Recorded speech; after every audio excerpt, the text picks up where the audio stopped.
与国际接轨，培养具有国际视野的国际化应用型人才，服务“一带一路”和国际产能合作，是高职教育国际化发展和融合的必然趋势，也是提升高职教育办学水平的首选路径。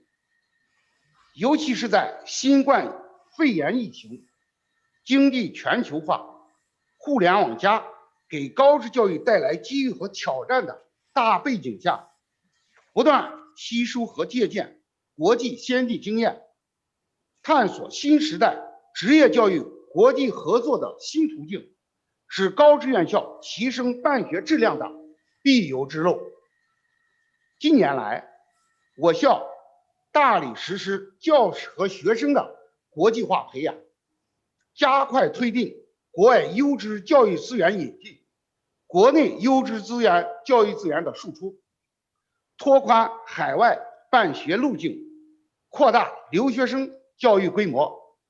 学校的国际交流合作取得了长足进展，也结出了累累硕果。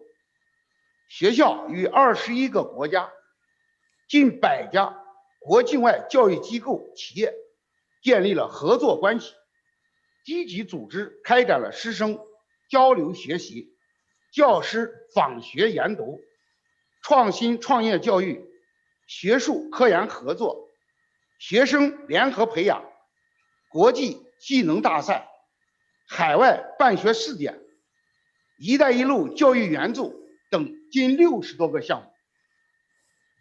目前，我校在赞比亚已经建成中国赞比亚职业技术学院陕西工业职业技术学院分院，学校13个专业教学标准、200余门课程标准被赞比亚、尼日利亚国家院校采用，有3个国家在校留学生94名。学校还积极参与世界职业教育联盟活动，参与联合国教科文组织国际职业教育中心、世界职业教育院校联盟等多个合作项目，取得了良好的成绩。提升国际化水平是我校双高计划建设的一项重要内容。到2023年，我们将通过实施5项国际化工程，加大引进国际优质教育资源，开发国际通用教学标准，促进师生跨境交流，协同企业走出去，扩大学校的国际朋友圈，促进学校的高质量发展，为建设世界水平的高职院校打下良好的基础。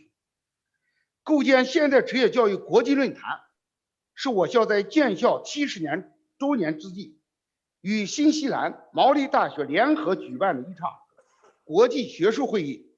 今天的会议将汇聚全球职业教育界的专家、政府领导、院校领导、教师、学生等，宣传职业教育成功经验，推进国际合作交流，规划职业教育美好蓝图，共谋国际合作新篇章。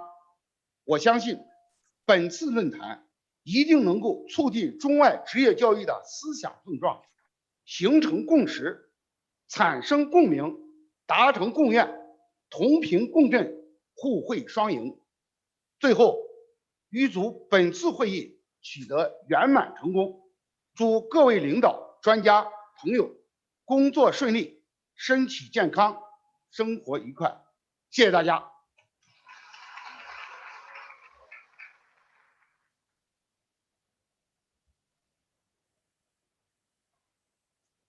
感谢刘院长热情洋溢的欢迎致辞。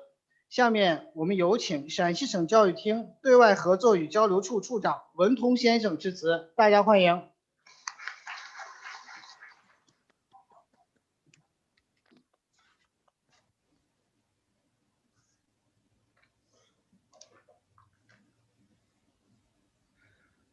尊敬的刘院长、各位嘉宾、女士们、先生们，大家下午好。很高兴和大家相聚在古丝绸之路的第1驿站，大秦古都美丽的咸阳，相聚在栉风沐雨70载、愈发具有潜力、愈发美丽的陕西工业职业技术学院，参加这一次构建现代职教体系的国际论坛。我代表陕西省教育厅外事处，对于论坛的召开表示热烈的祝贺，向参加论坛的各位领导和嘉宾表示衷心的感谢。中国政府一直以来高度重视职业教育。2019年，我们出台了国家职业教育改革实施方案，把职业教育摆在了前所未有的突出位置。教育要发展，离不开对外开放；职业教育要高质量的发展，更离不开高水平的对外开放。今年，教育部等8部门又出台了关于加快和扩大新时代教育对外开放的意见，为职业教育国际化的发展也指明了新的方向。可以说，职业教育国际化迎来了史无前例的发展的好机遇。陕西作为教育大省，近年来先后有8所高职院校入选中国特色高水平高职学校和专业建设计划，其中4所学校入选高水平高职学校立项建设单位，总数位列全国第4，中西部第1。陕西高职的核心竞争力、社会贡献率和国际影响力日益增强。今天我们所在的陕西工业职业技术学院，更是西部地区唯一入选高水平 A 档的院校，成为了陕西高职的一张闪亮的名片。推动高职教育高水平的对外开放，陕西省教育厅也始终念兹在兹。从“一带一路”职教联盟到特色鲜明的中外合作办学机构和项目，从校企合作海外培训到陕工职院的赞比亚分院、鲁班工坊，从师资互派、学生互派、学分互认到成熟完备的国际学生教育培养体系，我们构建了涵盖人才培养、教学研究、平台建设、项目培育等各个方面的高职教育对外开放体系，为高职教育高水平对外开放奠定了良好的基础。各位嘉宾朋友们，当前新冠肺炎疫情大流行使世界经济不稳定、不确定因素增多，经济发展逆水行舟，提质增效对高素质劳动者和技术技能人才培养提出了更高的要求。如何推进产教融合，实现职业教育发展高度互补和契合？如何不断提升职业教育对经济社会发展的支撑作用和贡献？如何加强职业教育的国际融合与发展？理应是我们作为一名高职教育工作者思考的问题。因此，我衷心的希望各位嘉宾和同仁能够借此机会充分交流，分享职业教育先进的理念和有益的经验，共同推动职业教育迈上新的台阶，取得新的成果。最后，预祝本次论坛取得圆满成功，祝愿各位领导和嘉宾身体健康，工作顺利。谢谢。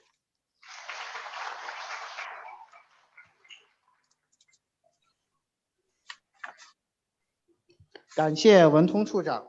下面有请新西兰教育国际推广局大中华区主任、新西兰驻华使馆教育参赞李娜女士通过视频致辞。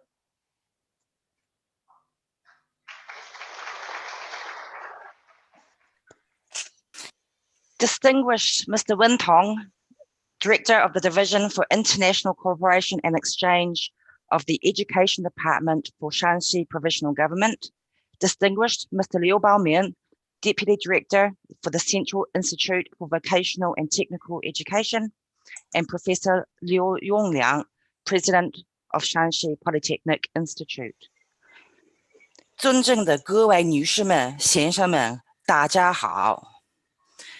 我很荣幸能够参加今天的2022年的 International Vocational Education and Industry Training Symposium organized by Shanxi Polytechnic Institute and Te Whare Wānanga o Awanuiarangi。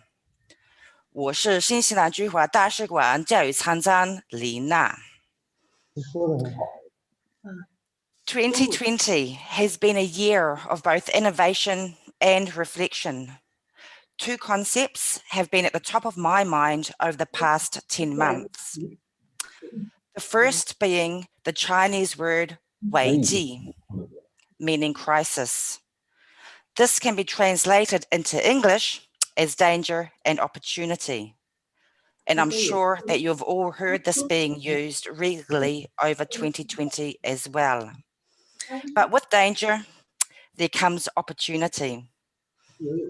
Throughout 2020, we have seen plenty of examples where both China and New Zealand have taken opportunities to further our strategic education partnership. The second is a well-known Maori phrase, He aha te meo nui o te ao, maku e ki atu, he tangata, he tangata, he tangata. And this means, what is the most important thing in the world? It's people, people, people. And of course, cultural exchange and people-to-people links form the basis of successful educational and academic exchanges and cooperation. They are also at the heart of bilateral relationships, creating a platform for dialogue and engagement between peoples. New Zealand has enjoyed a strong partnership with China over our 48 years of diplomatic relations, and education is the key pillar vital to this. International educators and students in China are two-way spokespeople between our cultures, and in a sense, they are the messengers of cultural exchange. When we see a pause in physical mobility, as we have seen in 2020, this does not mean an end to exchange nor cooperation. In contrast, it enables us to be more innovative and agile in our approach and to further deepen and broaden our institutional partnerships as we are seeing today. We have seen significant shifts in 2020 from face-to-face learning to online learning, and in both New Zealand and China's cases I can speak to, moving back to offline learning for the majority of our domestic student population. The situation in 2020 has also impacted how we work together, particularly in educational and academic exchange. Zoom, as we are seeing today, has become a go-to for meetings, conferences, and symposiums. Our ability to innovate during a time when there is so much disruption is in everything that we do has been phenomenal. The human ability to adapt and change has seen us all adjust to what we call the new normal. New Zealand is a top user of digital services for learning compared to the OECD and most English language countries. The majority of New Zealand students are taught digital skills to help them navigate online information as compared with the rest of the OECD. Both China and New Zealand have adapted quickly, and we've been well supported by government policy, regulatory settings, and our ability to mobilise our respective education systems, particularly in the ways that we teach and learn. And of course, we both recognise the importance of training skilled talent for the future. China's implementation plan on national vocational education reform prioritises reform on vocational education to better equip the labour workforce to meet the demands of the economy both now and into the future. The plan seeks to raise the status of vocational education and to shift the common mindset that vocational education is a second choice to an academic degree. Through the plan, China is seeking to reform its entire vocational education framework, including occupational standards, assessment and evaluation mechanisms, teacher training and recruitment, and industry engagement. This will transform China's vocational education system from having a quantity focus to a quality focus. In a similar vein, New Zealand has also announced some significant changes in the area of vocational education. As a result of these changes, we, as Education New Zealand and through the Embassy in Beijing, commissioned an extensive piece of research early this year to better inform us of where there could be common areas of interest between our two systems, and also how we can strengthen our partnership. The outcomes of this research show the high reputation and the quality of our vocational offerings, both in China and in New Zealand, but it also tells us that there is still a lot more that we can achieve together. And of course, I'm truly looking forward to working more closely with New Zealand and Chinese stakeholders to support growth and advancement in this sector. I have recently held meetings with the Chinese Ministry of Education, CEAIE, CSCSE, and of course, my lovely friends at SIFT. From these meetings, it has been really heartwarming to see that there's a continued and strong desire to build on our shared interests and to continue dialogue on how we can work more closely together. Dialogue such as today's symposium is essential as we can work towards shaping the future of international education. During my meetings, I was able to outline that part of a broader package of initiatives to support international education, New Zealand released a long-term recovery plan consisting of 3 parts: stabilising the sector, reviewing and optimising policy and regulatory settings to strengthen the system, and accelerating a more future-focused, resilient sector.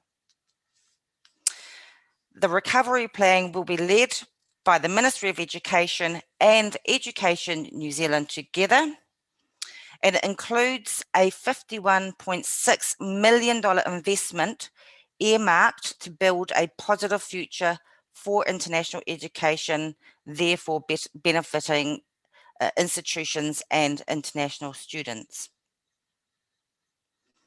Remaining as a pillar industry for New Zealand, the government continues to be committed to the sector and recognises its key role in New Zealand's rebuild and recovery in a post-COVID-19 world. The plan stands to reset New Zealand's international education sector and lay the foundations for a more resilient, diverse, and sustainable future. The work carried out within the scope of the recovery plan will remain aligned with the pillars of our own 2018 New Zealand International Education Strategy. And those 3 pillars are quality education and experience, a sustainable sector, and global citizenship. Government and sectors have worked closely together to solve a wide range of urgent matters, including the repatriation of students, the well-being of students, wage subsidies, securing tertiary funding for 2020, student hardship funds, establishing a sector innovation fund, and other measures as well, ensuring that international students have information, care, and support that they need during these unprecedented times.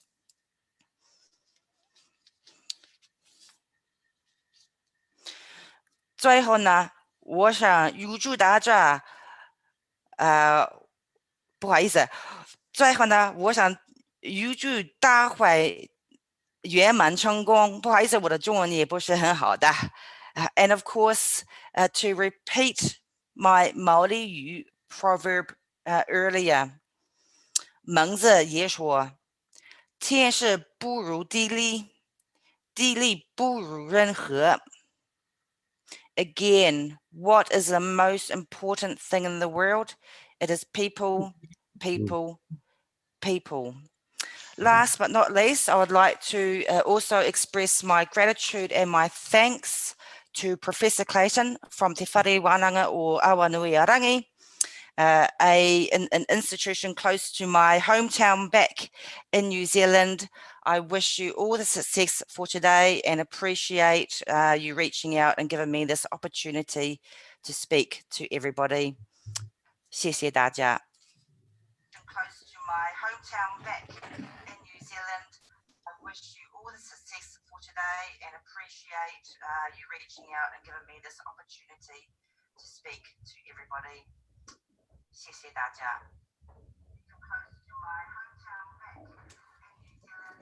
I wish you all the success for today and appreciate you reaching out and giving me this opportunity to speak to everybody. 谢谢大家.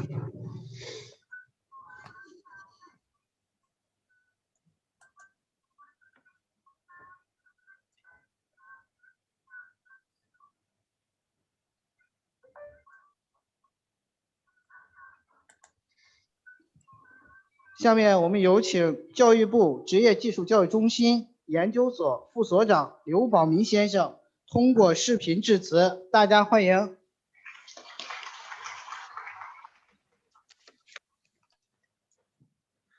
尊敬的李娜女士，来自新西兰、埃及、日本、德国等国家和国际组织的各位教育界同仁，陕西省教育厅文处长，陕西工业职业技术学院永亮校长，各位朋友们、老师们，大家下午好。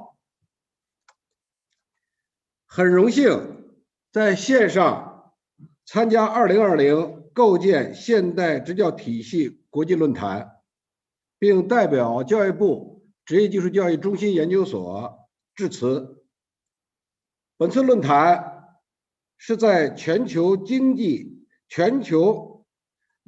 历了新冠肺炎疫情困难时期，职业教育面临产业转型升级的高质量发展的这么一个关键时期召开的一次国际性会议。本次会议由中国的职业院校与新西兰的院校联合主办。会议创新形式以线上线下的方式进行，并邀请了世界职业教育界的知名专家学者分享新经验、新体会。我相信今天的会议是一次职业教育界的盛会，各位专家的精彩报告一定能够扩大中国职业院校及各位参赛代表的国际视野，促进职业教育的经验分享，进而促进职业教育的质量提升。2019年1月，中国国务院颁布了国家职业教育改革实施方案。今年9月，我国教育部等9部门又联合印发了职业教育提质培优行动计划，在国家政策方面进行了整体设计，为新时代中国职业教育高质量发展指明了方向。前不久，中国共产党第19届五中全会通过了国家“十四五”发展规划和2035年远景目标的建议。这个建议以推动高质量发展为主题，以深化供给侧结构性改革为主线，以改革创新为根本动力，以满足人民日益增长的美好生活的需要为根本目的。建议指出，加大人力资本投入，增强职业技术教育的适应性、深化质朴融通、产教融合、校企合作，探索中国特色学徒制，大力培养技术技能人才。这对我们职业教育的改革发展提出了更高的要求。没了。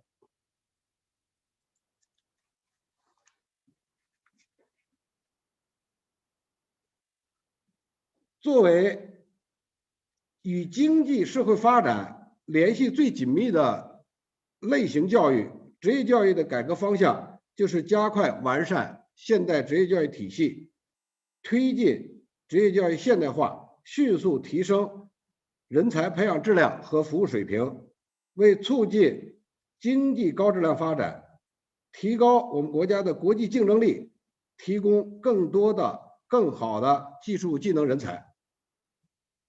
中国的高等职业教育要实现高质量发展，需要进一步加强国际交流与合作，特别是在职业教育面临新冠疫情等诸多挑战的关键时刻，中国的职业教育界更需要积极应对联合国，积极的对接联合国教科文组织等国际组织，加强院校之间的交流合作，参与国际学术研究、标准研制、政策对话，学习借鉴国际先进经验，与国际同行共同努力，研究世界职业教育改革发展面临的共同问题，贡献中国职业教育的智慧和方案，促进全球职业教育的交流与合作。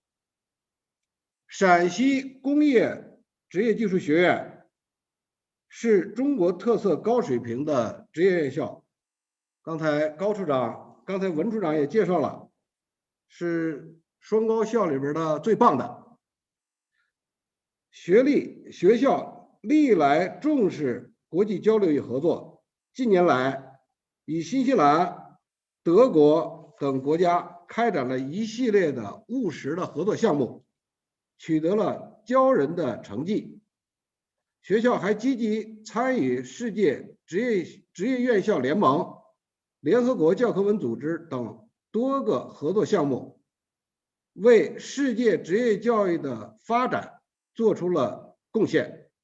希望陕西工业职业技术学院以双高校建设为抓手，进一步加强国际交流与合作，提升学校的国际化水平和能力，支撑学校的高质量发展。希望与会的各国的专家朋友继续关心和支持中国职业教育的发展，加强与中国职业院校的交流与合作，实现职业教育的合作共赢。最后，预祝本次论坛圆满成功，谢谢大家。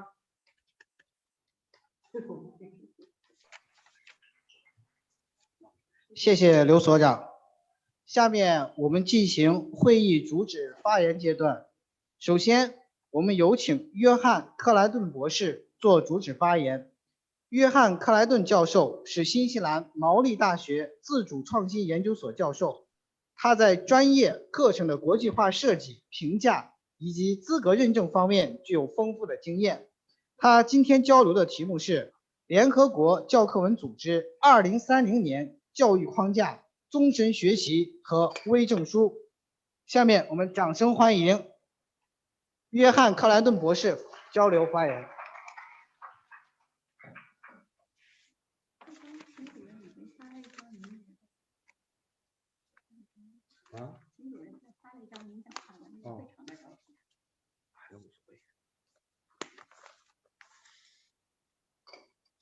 我是不是可以退掉？你问问，因为你知道。Just wait a minute.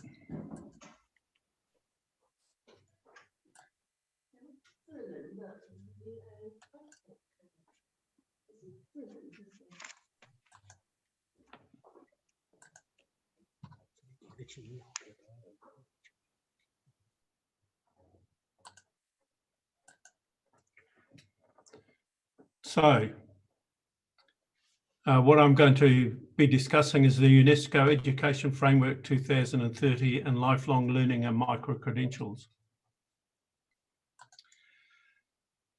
So what is the UNESCO Education Framework 2030? It was designed in 2015 in Incheon, the Republic of Korea, and the World Education Forum outlined a framework for action, Education 2030.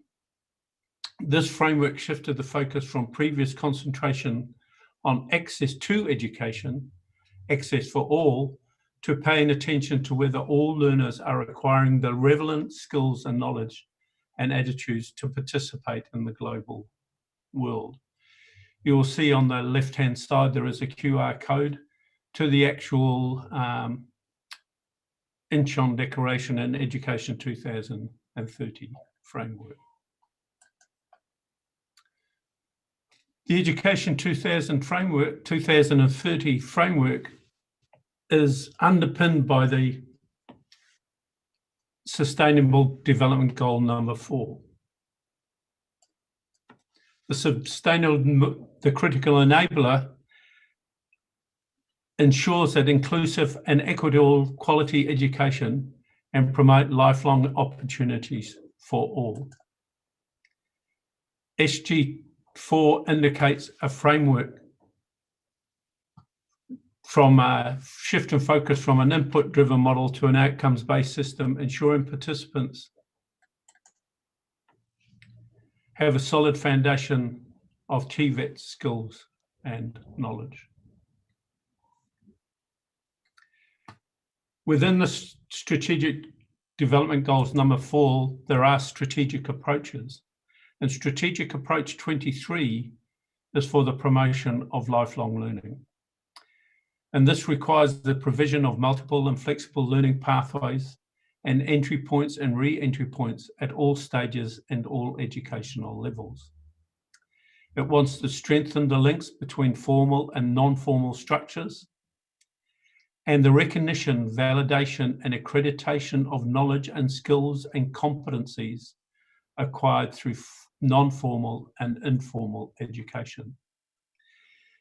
This is a change from the traditional provision of education in a face-to-face setting and only delivered through qualifications. So you can see the drivers for change in here. If you have a look at this Talent Crunch Impact report, you'll see that the total unrealized output for China, for example, is 1,455,33 million, and the total labour deficit is minus 6,739,063. So there is a talent shortage, and talent shortages are resolved by focusing on individuals who can demonstrate their capability to continue to learn rather than qualifications validating what has been learned. Remaining commercially competitive and advancing community welfare is irrevocably bound to an adaptable, highly skilled, knowledgeable and flexible workforce. COVID-19 has depressed economies, and the global recession caused by COVID-19 has meant industry retrenchments, government repurposing of spending, higher unemployment, and the inability to pay for formal qualifications. This has created tension. There is an increased tension between the need to resolve talent shortages and TVET providers' ability to meet this need through their existing provision and the stakeholders' ability to pay for this provision. So we need to look for alternatives. We need to look for different ways of delivering education that is going to address the talent shortage, is going to reduce the tension. One way of doing this is through what we call micro-credentials or 1+X certificates. A micro-credential recognises the achievement of a specifically defined outcome. It includes knowledge, skills, and attitudes that are significant and stand alone. This independent acknowledgement of accomplishment through the award of a 1+X certificate or a micro-credential serves to enhance and extend the depth of existing qualifications and the professional standings of awardees. So what are the key design questions in micro-credentials? The first one is, what outcomes, competencies does the learner need to be able to demonstrate to be employed? Second, what other outcomes, competencies does the learner need to acquire to be effective in the workplace? And third, how will the employee actually know what the learners have learned and is able to do in employment?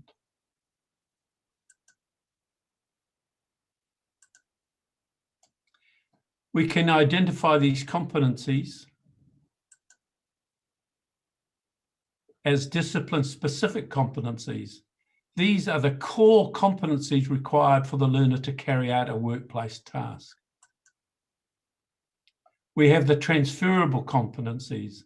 These are the supporting technical competencies acquired by the learner from other disciplines to carry out the task. So it might be using a ruler to measure something, which means they use the ruler and they've got mathematical knowledge. They are the work-ready technical competencies, and these are the general competencies acquired by all learners during their training and development.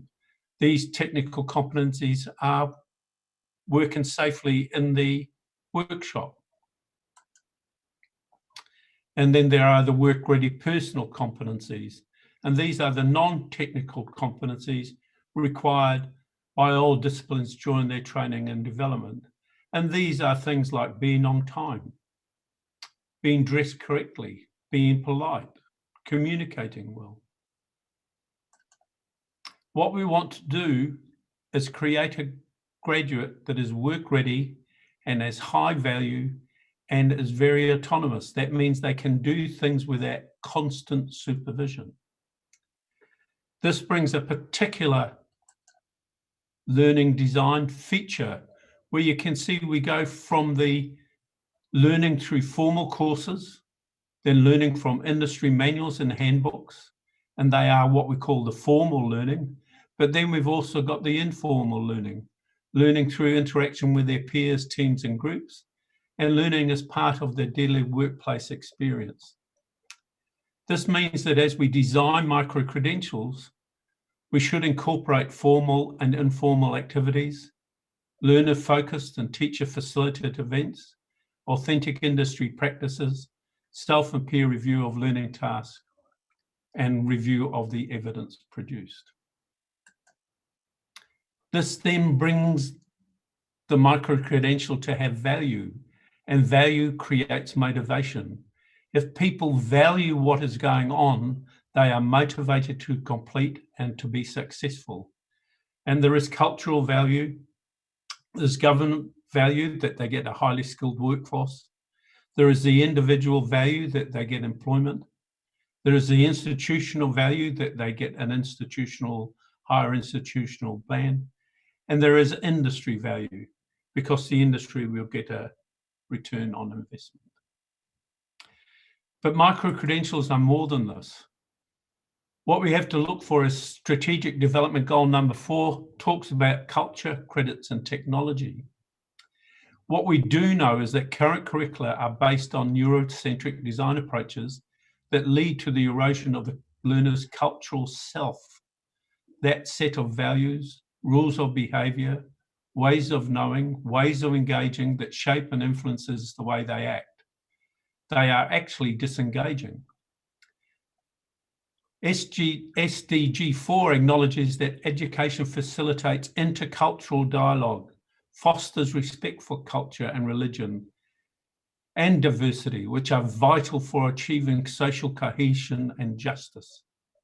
Institutions need to be knowledgeable on learner-centric adult learning theories, cultural emphasis on learner motivation, and be familiar with effectively blending a range of information communication technologies in their practice.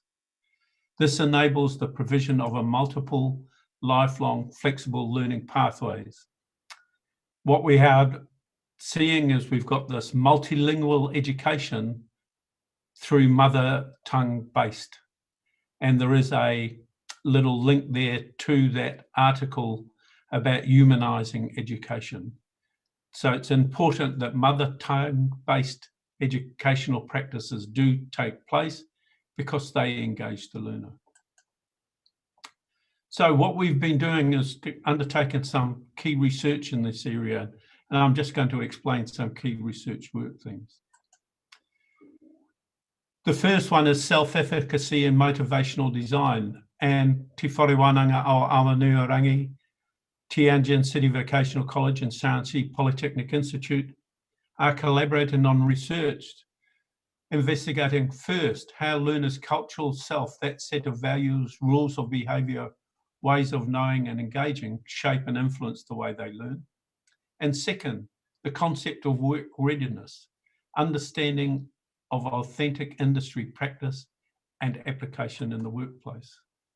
We call this work cultural self, and we call the graduates work-ready graduates or W-shaped graduates. So let's have a look at the next stream, which is credit accumulation and transfer. When students learn, they need to value what they have learned, and not only do they need to value what they have learned, but others need to value what they have learned and recognise this. And to facilitate the movement of credits earned by micro-credentials between institutions, trades agencies, professional bodies, and within and across international borders, we need approved validation systems need to be established. These systems, credit accumulation and transfer schemes, validate the learning undertaken and enable learner and employer mobility. This work has been undertaken by Gao Yang from Tianjin City Vocational College in conjunction with Te Whare Wānanga o Awanuarangi. And as you can see, it is a four-step process that goes from the development and training needs, the accreditation against standards, the validation and transfer of that and display, and then they can use this in employment and for registration. The second is digital platforms for delivery and assessment. So we need to ensure that learners, no matter what their location, can actually gain in learning that meets their needs. And to do this, we've got to actually use digital technologies. So to facilitate the creation, facilitation, and evaluation of micro-credentials, digital platforms need to be deployed. These platforms enable the consistency in the sequencing, structuring, and presentation of the content, the deployment of verified assessment instruments and marking guides, the collection, storage, and grading and moderation of evidence generated. It will also allow institutions from developing nations to access the quality-assured and validated micro-credentials. This work has been undertaken again by Ji Yang from Shanxi Polytechnic Institute. And you can see we go from the platform has three key functions: the consistency in the delivery, a consistency in assessment practice, and then a consistency we're able to compare the evidence from multiple locations to ensure that the graduates that we are producing meet a common standard.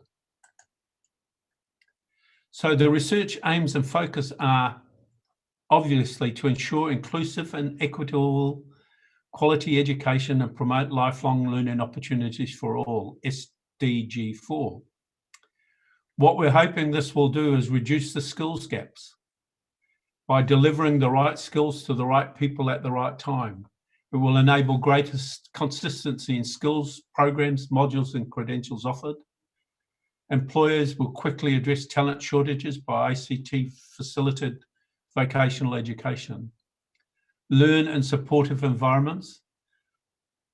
So we promote self-efficacy by learning in supportive environments, learning that is relevant to the work or their community, clear pathways to continual learning, and transferability of skills to other vocational areas. This gives us a new provision of micro-credentials in TVET. We will obviously have campus provision and workplace. We'll have a combination of campus provision and workplace facilitation. This will be done by the providers. They will be helped through digital technologies and online delivery. Employers will create workplace facilitation to enable their trainees and apprentices to become qualified employees.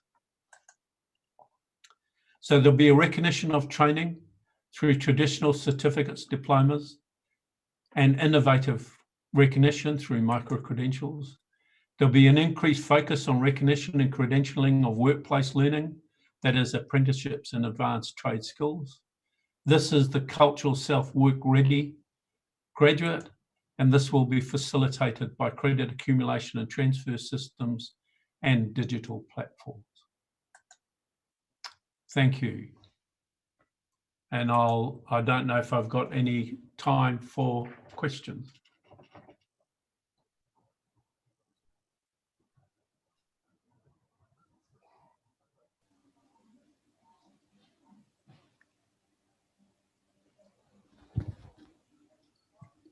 好，谢谢约翰·克莱顿博士精彩的报告。下面我们有请刘玉峰博士做主旨交流。刘玉峰博士是教育部职业技术教育中心研究所主任研究员，中国教科文全委会特聘专家。他的主要研究方向是职业教育国际比较、制度与政策、课程与教学、师资。他今天交流的题目是中国现代职业教育体系的构建。大家掌声欢迎。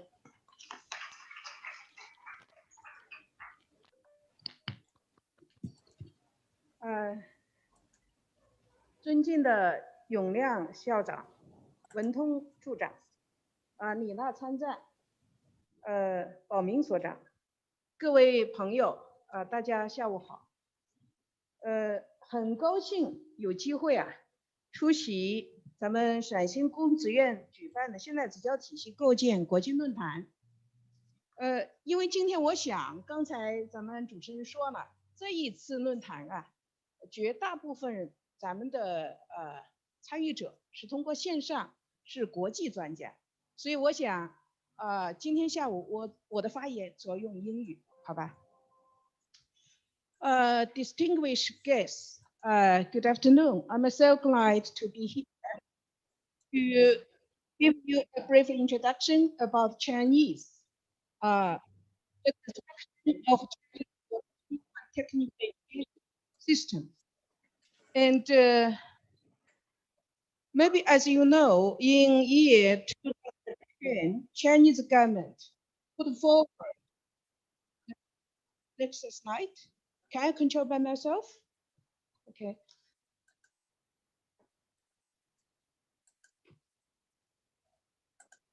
Okay. In 2009, Chinese government put forward a decision by year 2020, a modern system with Chinese characteristics and level to meet which deeply integrate production and education, articulate among different levels of vocational education, and the general education, and embody the concept of lifelong education. And in last year, our state council also propose or put forward requirements to improve the vocational education system in China. According to our Chinese policy, the modern vocational education, which aspects, first of all, it meets the needs of economic development. So to meet the needs of economic development, our Chinese government for the school enterprise cooperation. One of the priority is to carry out other. No, come back. And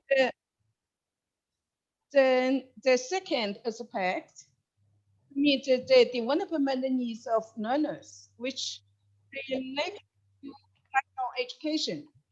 So in this aspect, we promote articulation between different levels of vocational education to articulate secondary and tertiary education, and even 4 years vocational education. And also, we try to improve the mutual flow of vocational education and the general education to meet our students' sustainable development, transferable skills, which made just now by Professor John Clinton, we attach very importance to the softer skills development. And the third part is to meet the development needs of ecological society, which UNESCO mentioned, green skill development. So to meet the kind of goals, to improve the cooperation between school and enterprises, actually, we already formulated even the models of cooperation. For instance, one-time contact model, group running school model, leadership model, tailor-made model, integrative cooperative model, and the model of enterprise cooperation to go abroad. Next slide. Okay, next slide, please. Next slide. Okay, this is a one-time, one product, one specialty model, which we get from Zhongshan City, from Guangdong province. In Zhongshan Polytechnical, the near town, the different town, different products, the key industry. For instance, in Guzhenzhen, this town, the penal industry is lightening. So Zhongshan Polytechnical, they provide art design of products. And another Nanchu is the main penal industry is innovative. So Zhongshan Polytechnical provide innovative engineering technology program, etc. So next slide.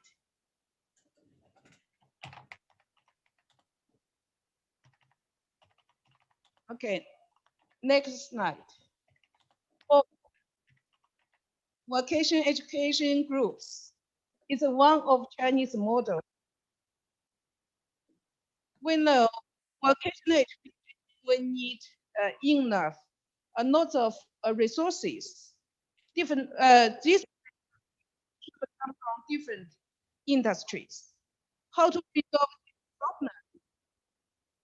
Our Chinese industry, our Chinese vocational education formulated an model with vocational education.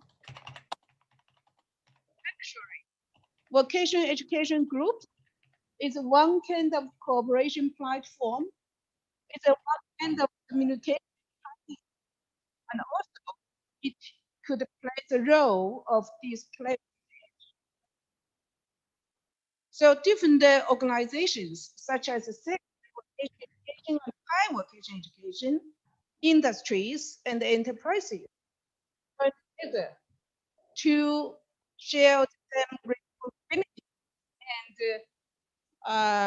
and undertake or make use of to share the same resources and contribute different resources. Okay, next slide. And for modern vocational education, which we know is a international priority of vocational education, but also is one of priority of Chinese reform in Tibet.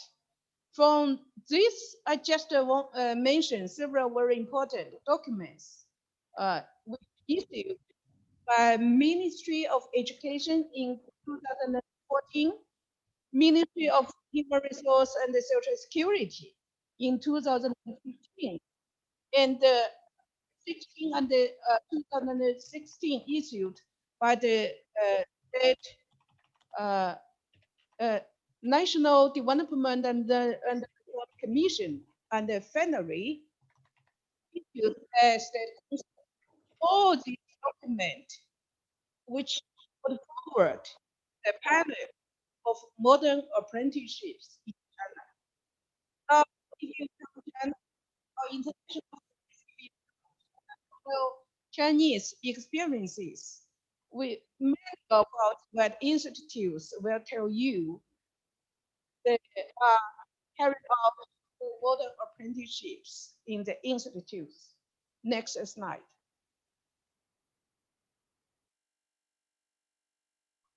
Okay. Just now, I just mentioned the first part of modern vocational education, which we need to meet the economic development of Chinese students. And then let's go to the second part to meet the needs of students. And in 2018, the future of the is one kind of World Economic Forum, which mentioned some share of step, new and redundant roles of different kind of jobs. And year 2019, the step roles is almost the same, but the new role change. In 2002, percentage increased. Some redundant roles also decreased. This is about the role this time.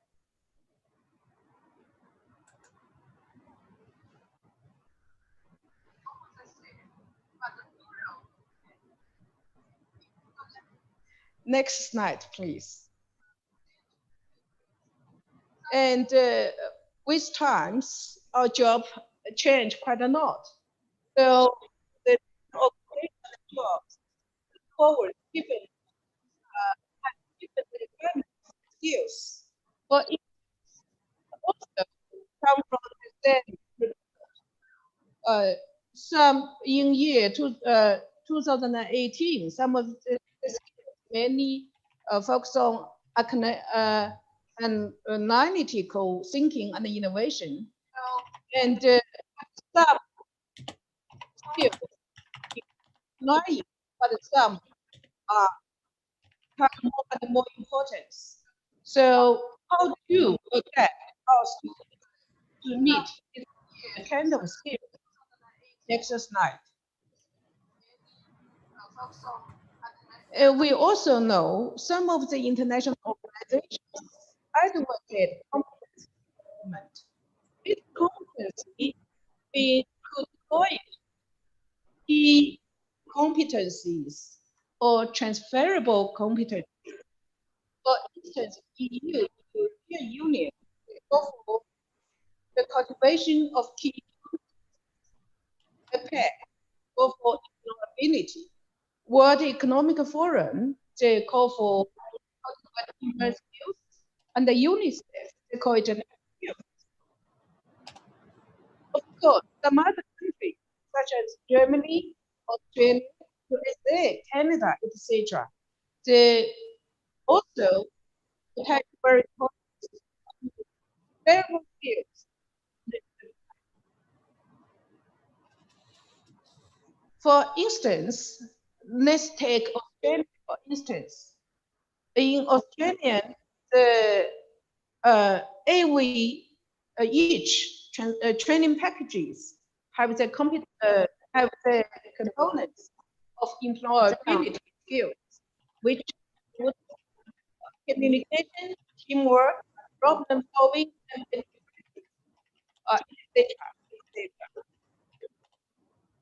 Next slide.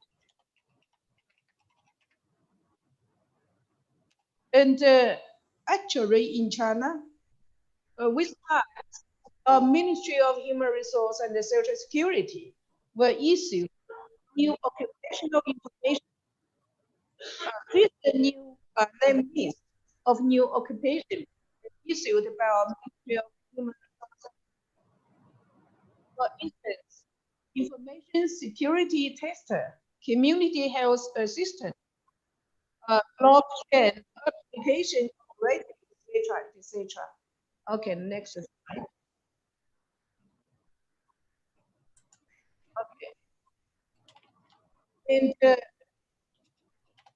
our vocational education system also recognize the value of the skills and put this concept into our teaching and learning standards. But high vocational education in China, we have our teaching standards of construction engineering technology. In these standards, which include ability to analyze and solve problems, language and rating integration and communication skills, quality awareness, environmental awareness, safety awareness, etc. Okay, and information literacy in a way. Next slide.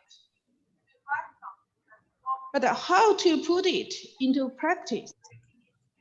Now we are carrying out a very interesting and also very significant program. It's the Ministry of Labor, Ministry of Education, and the UNICEF. It's a joint program. We try to develop students have skills. And we develop these life skills, curriculum development, and put this program cultivate institutes put this program in practice. These pictures just show cultivate institutes the teaching and learning activities. Okay. So you could see this is a group working. This teaching happens outside of our classroom. Next slide. And I'm also so happy to tell you tonight.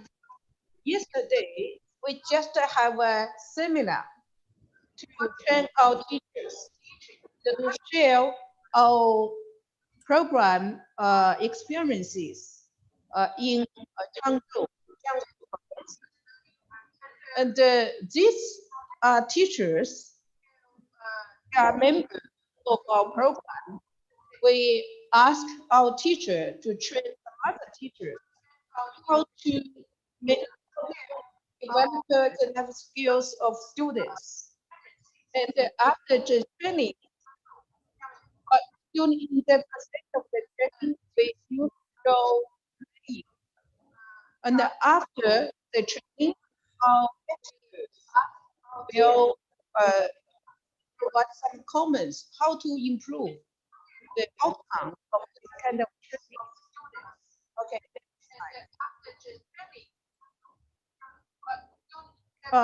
So transferable skills is one of our priorities to improve our students' sustainable development. But another very important aspect is to establish pathway for our students. The curriculum articulation. We take international experiences as a reference. For instance, Australian Qualification Framework, AQF. We also have, next slide, European Qualification Framework. On the next slide. So on the basis of these international experiences, and we explore Chinese way how to establish pathway for our vocational education students to let them have a bright future. They can continue to start. So this chart I get on the basis of all the evidence of the Chinese pilot project. So according to my understanding, we already established articulation models between secondary and higher vocational education, which we could classify into two parts: school system articulation model, non-school system articulation models. Of course, this is a main part, which we also could classify into two parts: consistent model and the segmented connection models. For the consistent connection model, we have a 5-year consistent model, 7-year consistent model. For the segmented connection, we have 2 plus 3, 3 plus 2, 3 plus 3, and 4 plus 2. What does it mean? For instance, we take this as a case. Our secondary vocational education students, after 3 years study in secondary vocational education, they could continue the last 2 years in higher vocational education or 3-year vocational education. They could get a certificate, graduate certificate of higher vocational education. Okay. Next slide. Just now, I already gave you an introduction about the second aspect of modern vocational education. Next, to meet the development of students. Now we come to the third part. To meet the technological development. This come from UN, Global Environmental Outlook 5, which mentioned change in annual mean surface water temperature 2015 to 19 and 2009. From this chart, we could find the facts like the temperature increased quite a lot. Next slide.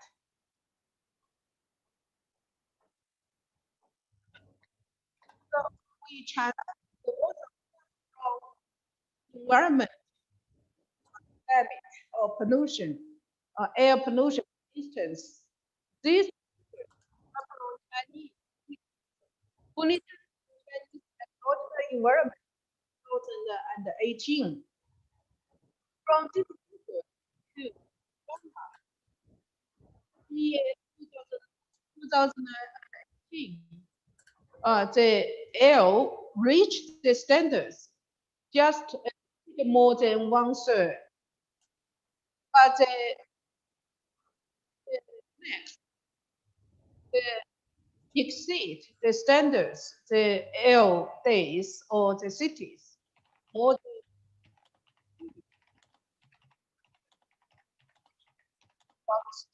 4.2%. Our air pollution will very heavy.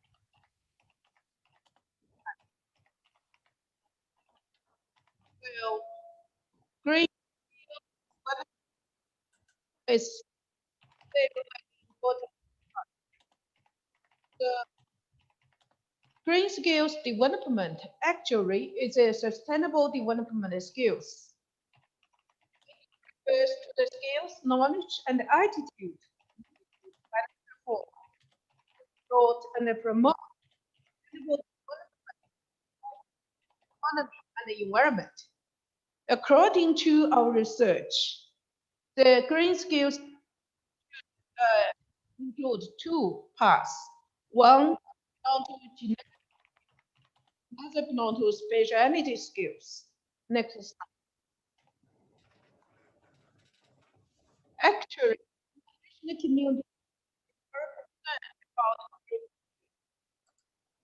for instance, in many events, during many events, it advocate the green skills. For instance, UNESCO during the Third World Vocational Education Conference of this of the conference.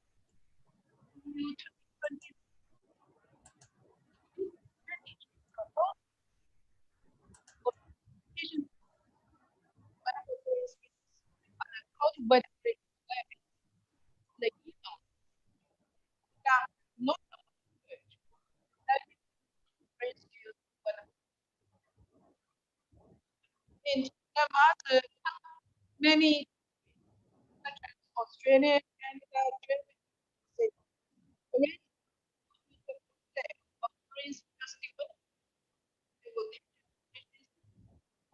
okay, next slide. So, our Chinese government take very strict recognition of our environment. And our vocational education also good. Next, teaching and learning methods. For example, there is a major these objectives in creating students and them to have a sustainable development capability. And the programs the global environmental protection courses as one elective courses. For the education, we have a processing and a manufacturing also objective is have already active energy conservation and environmental protection. The method of teaching through environmental protection and energy conservation.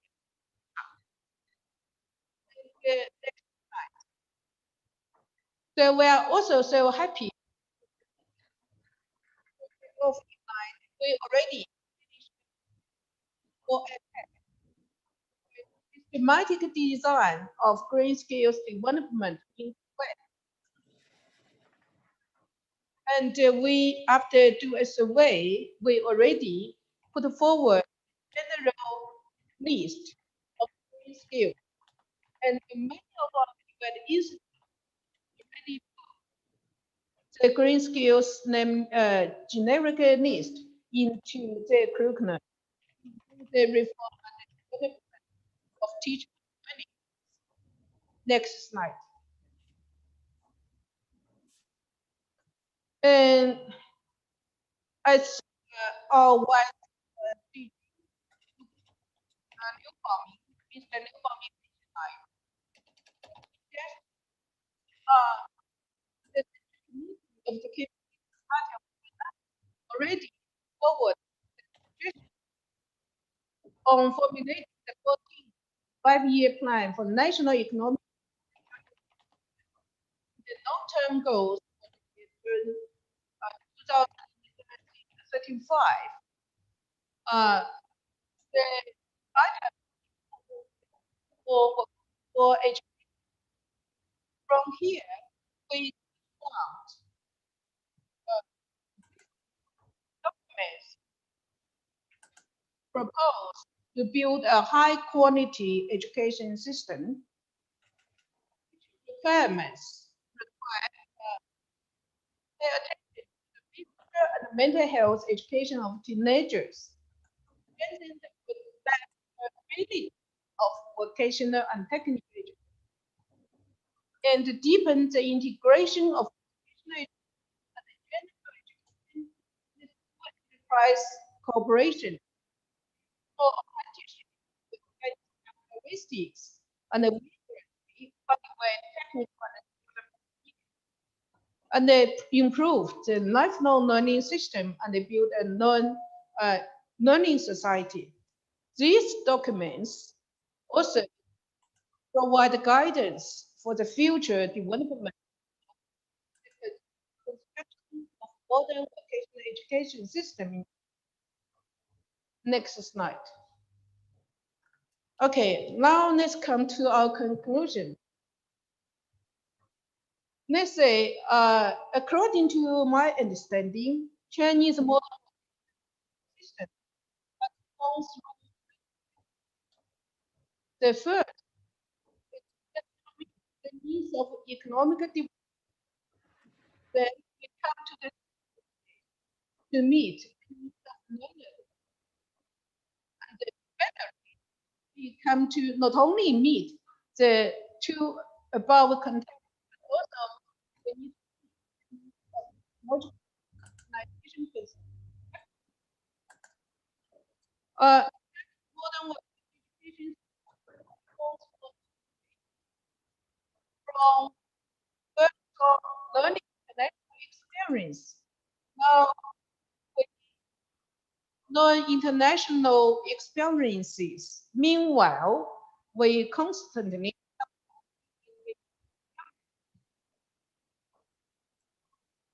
now we could say Chinese modern system has entered a new stage.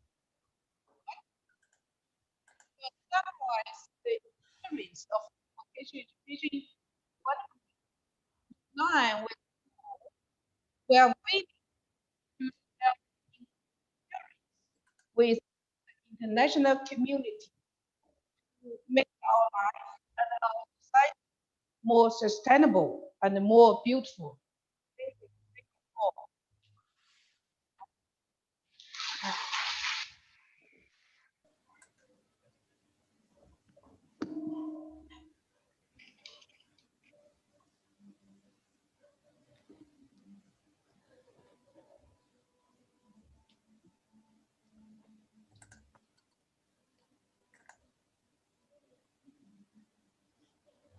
谢谢刘主任的精彩报告。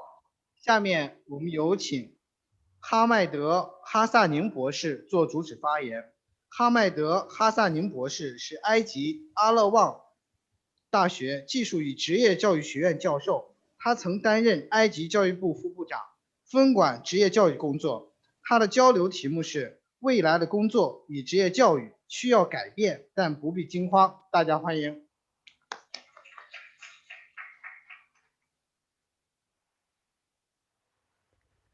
Good morning, everybody.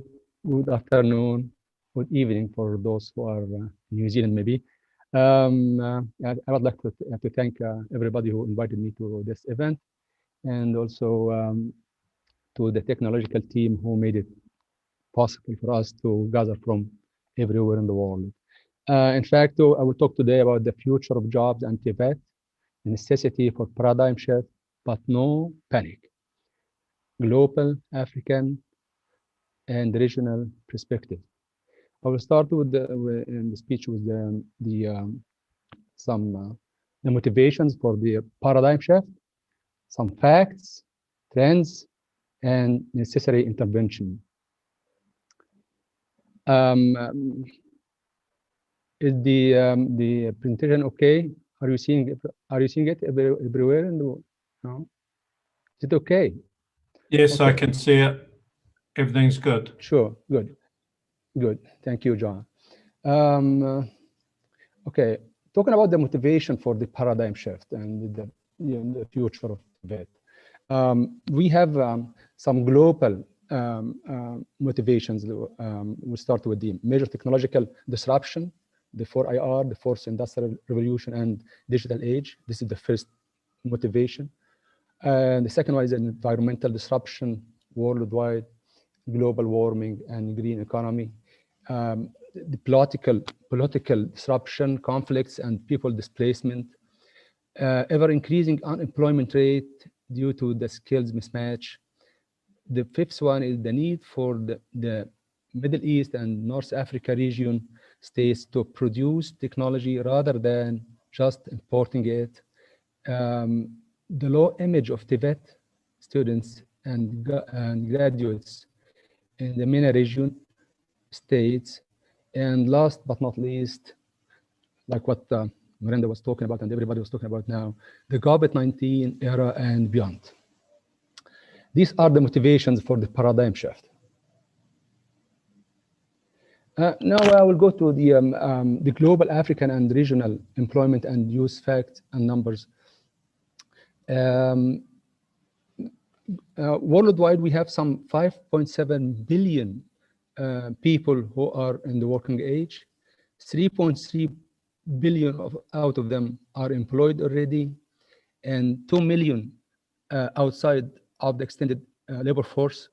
And if you take this 3.3 billion who are employed already, 61% are in the informal workers and the informal sectors. So 61%, almost 2/3 of the employed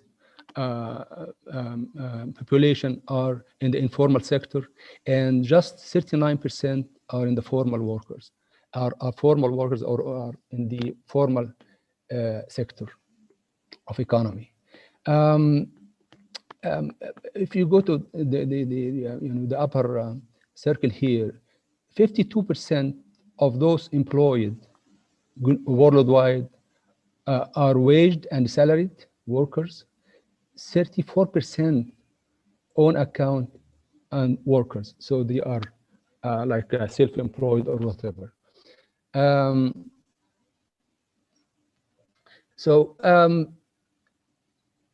We will talk about the global population or some trend of the global population, especially the youth. If you look at the slide here, if you go to the sub-Saharan African countries, you will find some 60% or even more than 60% of the people of these countries are under 25 years old. So the majority of the population in Africa, in the sub-Saharan African countries, are under the 25 years old. So mostly are youth. If you go to the world numbers, so these numbers are just 40% are under the age of 25. So the African countries has a great potential, but they need also a great economies to find jobs for those youth. So more details of the youth population in African countries.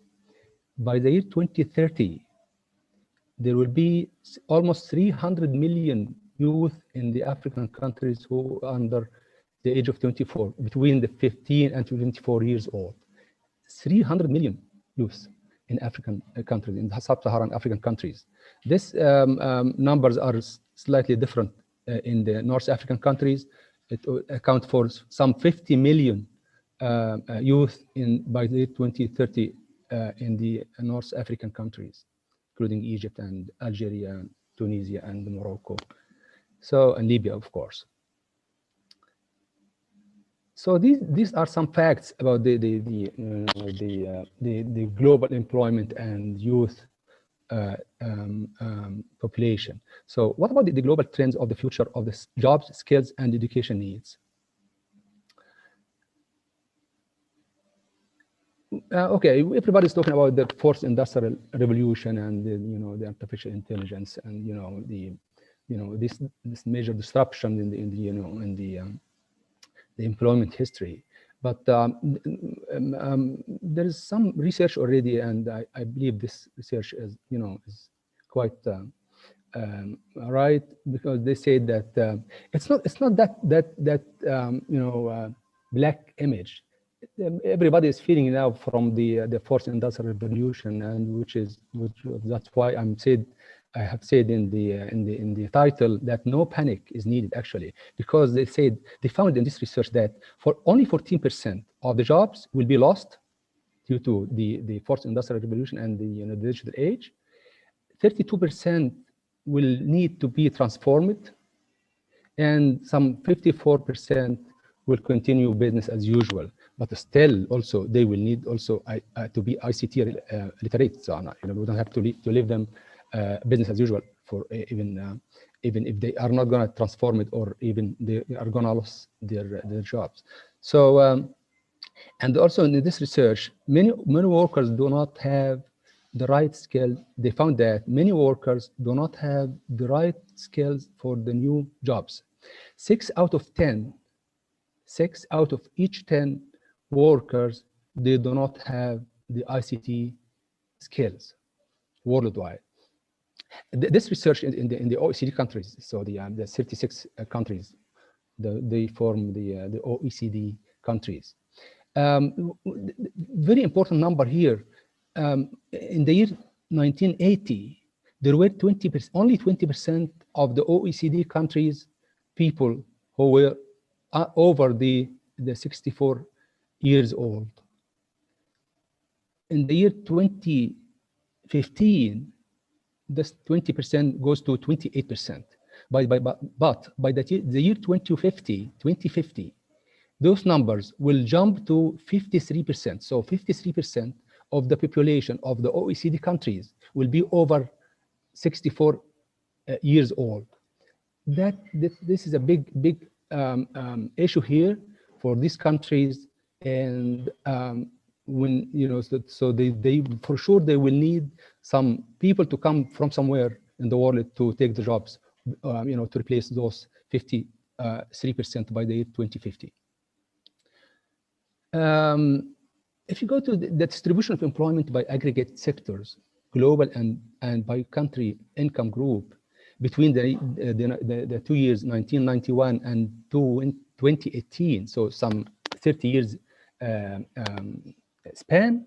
If you go to the world figures, the agriculture sector, the employment in the agriculture sector were just 50% of the global employment back in 1991. This number, the agriculture sector employment, dropped to some 25% or so, or 27% in the year 2018. This is the global image. And very important here to see that the service sector goes from some 15% in the 1991 employment figures to some 50% in 2018. So most of the employment goes to the service sector, not even the manufacturing, not even the agriculture, of course. But this figures are different when you compare the low-income countries and the high-income countries, as you see in the figure here. Of course, the agriculture sector will still be still dominating the employment percentage of the workforce in the low-income countries. Even between 1991 and 2018, it's dropping, but a little bit drop here. But when you go to the high-income countries, the agriculture sector dropped to even like some 5% in 1991, and almost just 2% in 2018 for the employment share of the workforce. But if you look at the service sector, in the high income countries, in 1991, the service sector employment share was some 70%. Now it's going to almost 80%. So most of the countries are moving toward service sector even in the GDP and also in the employment share. So the manufacturing is keep dropping actually in the whole world. The manufacturing sector is keep dropping as a percentage of the GDP and employment, total employment of the labor force. So it's not the war of the 4IR now, the fourth industrial revolution, because manufacturing already is dropping. And so what we need to look for, or to find out, how can we adapt to the service sector, what it needs, and what skills do we need to equip our future generations with to find a job actually in this service sectors. Even in the United States, when you go over the last 150 years in the United States, in the beginning, in 1850, the agricultural sector was dominating everything actually. The employment, most of the workforce was working in the agriculture sector, as you see in this light blue color. When you advance to 2015, the agriculture sector employment in the United States are just dropping to just 2% or 3%. Even the manufacturing also are dropping from like 20, 30% to just maybe 10% or so. And the rise goes to the trade actually here. The trade, retail and wholesale, which is most of the workforce now in the United States. So when you go for the what are the skills then we need to equip our students with, our workforce with? We have some wonderful survey here, and I would like to say that the sources for all this information are in the bottom of the slides. So if you can just take a note of it. So when they surveyed the employers, what are the skills mostly needed for the new employee or the new workers?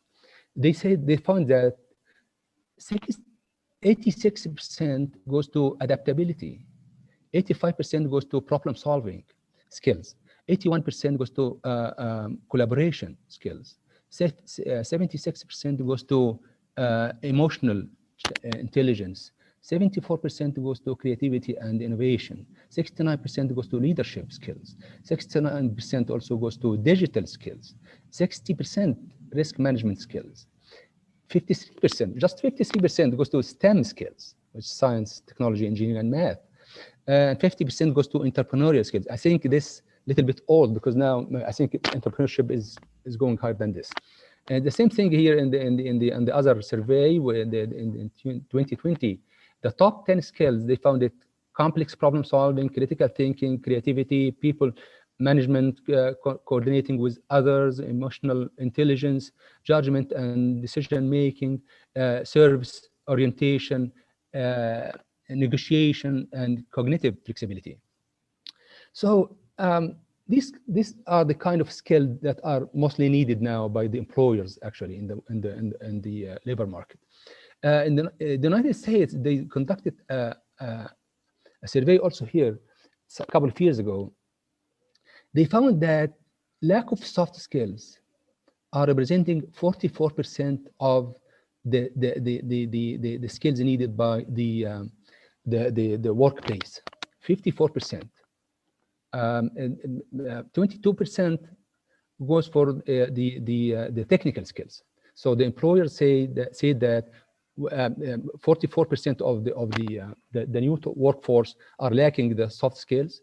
22% are lacking technical skills. So this is kind of also at a ranking of the skills that are needed by the employers in the workplace.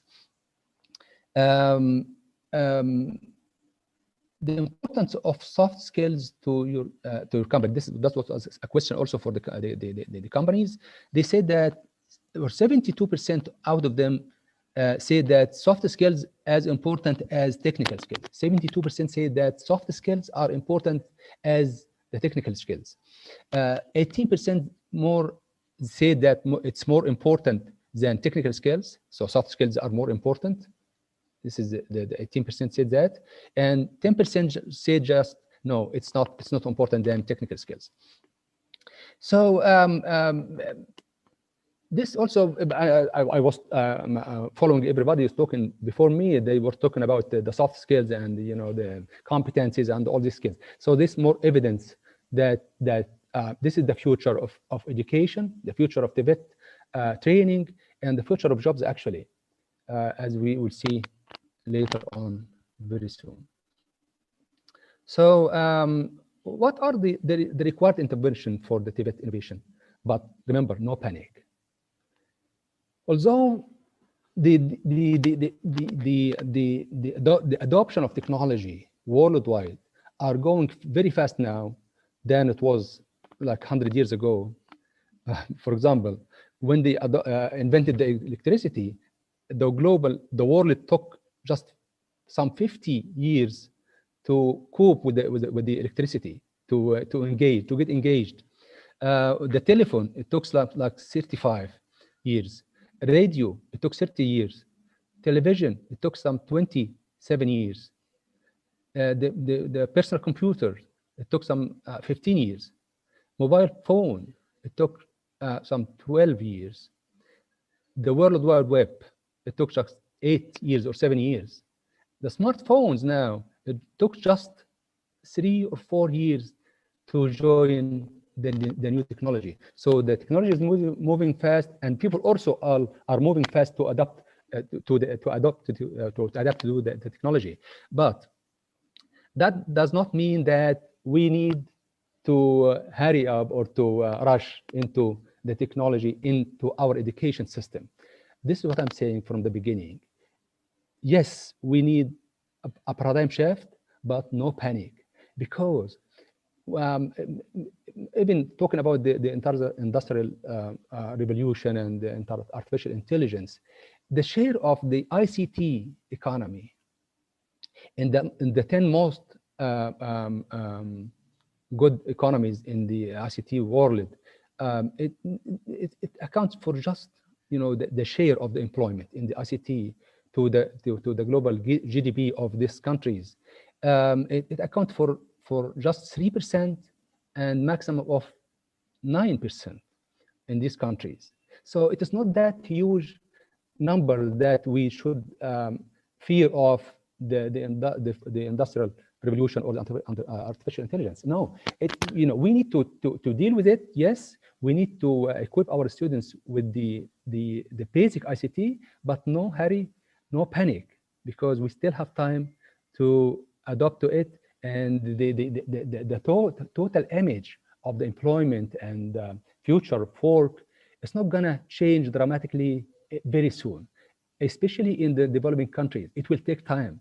We'll still continue with the business as usual, but also we need also to make this business as usual as digital literate as much as we can.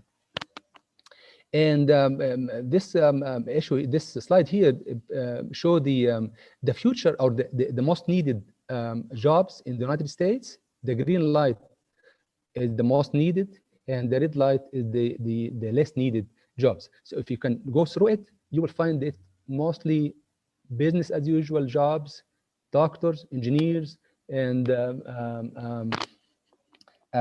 teachers, of course. Maybe number one is teachers. So we don't have to panic, but we need to work also for the future. So the common implementation levels in Tibet innovation projects worldwide. The worldwide now, the global countries or the global world now, the world actually are working or need to work into 3 levels to get the Tibet system reformed, and also the paradigm, to achieve the paradigm shift of the Tibet system. The first level is the system level. Platform should be developed to provide opportunities for Tibet stakeholders to engage with other actors. So stakeholders should come together to work for a better Tibet system.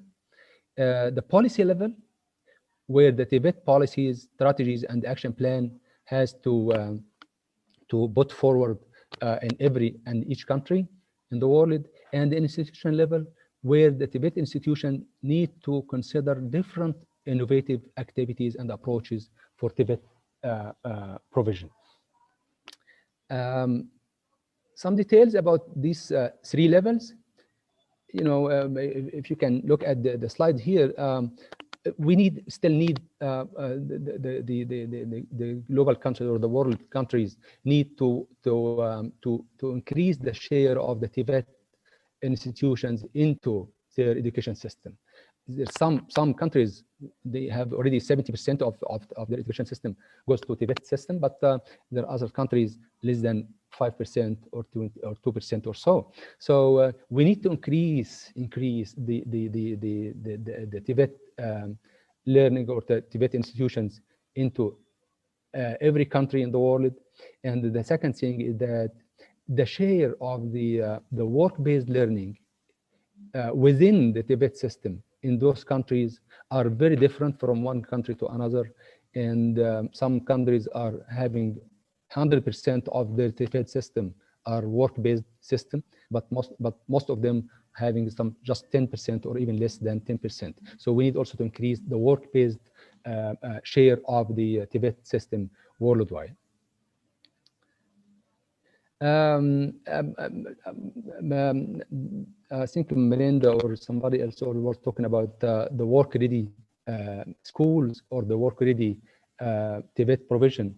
I think most of the Tibet institution worldwide need to produce or to develop and adapt modules and topics that lead to a work-ready graduates from Tibet or whatever, even from any other educational system.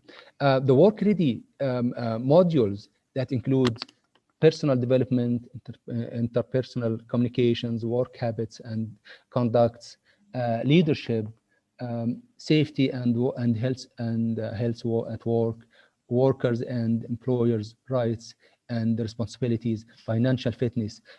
The curriculum has to address all these issues in order to have our graduates work-ready graduates and work-ready workforce. So the common themes now in innovation Tibet projects worldwide, they include the need for the training process to be relevant, work-based, and demand-driven based on the LMIS systems, the labor market information systems. The need of the schools for rehabilitation and capacity building of their human resources and motivating them. The need for building strong ecosystem and partnership between all stakeholders. The need for diversification of training process and adopting learner-centered approach. The need to extend entrepreneurial skills training and career guidance. The need for the continuous reskilling and upskilling of workforce. Okay, we'll come now to the conclusion. For sure, we need to reshape our Tibet system to adapt for and respond to the future jobs and skills demand, including artificial intelligence and the fourth industrial revolution. But it is too difficult for any educational program to go after each and every daily new technology in the market. This is against the nature of the curriculum development process and its life cycle. So I would rather recommend educational policymakers not to panic as we still have time, but also recommend them to build the new curriculum to be able to equip the students with the basic technological advancement and focus more into equipping them with the lifelong learning skills, transversal soft skills, which they call it 21st century skills, and entrepreneurial skills. Last but not least, we need to teach our future students how to fish, not to give them a fish, as our fellow Chinese said long time ago. Thank you.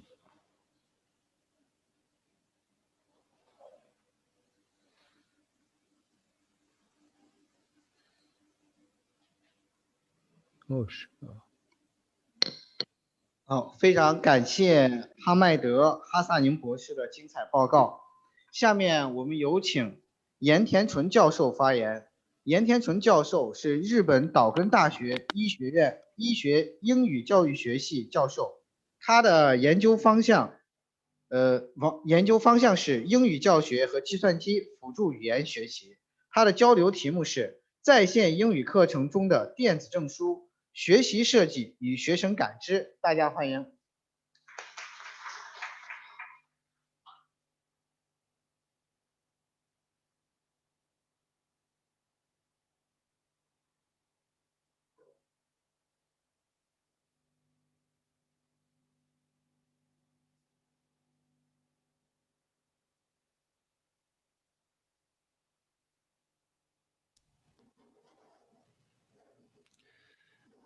Hello everyone. Can you see my slides? Okay. Okay. So I'm going to start my presentation. Okay. Thank you very much, Chairperson, for your kind introduction.